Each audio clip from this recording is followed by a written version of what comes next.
ما هو مرض السعال الديكي؟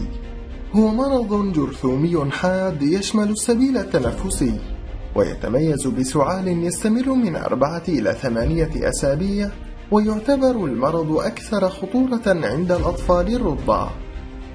طرق العدوى: عبر التماس المباشر مع مفرزات الأغشية المخاطية التنفسية لأشخاص مصابين، أو يمكن أن تتم العدوى عبر استنشاق رذاذ شخص مصاب.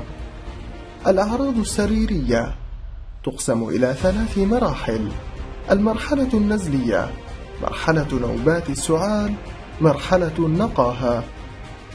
طرق الوقاية: للوقاية من مرض السعال الديكي يجب أخذ لقاح السعال الديكي المتوفر ضمن اللقاح الخماسي وفق جدول التلقيح المعتمد. لقحوا أطفالكم لتدوم أحلامهم.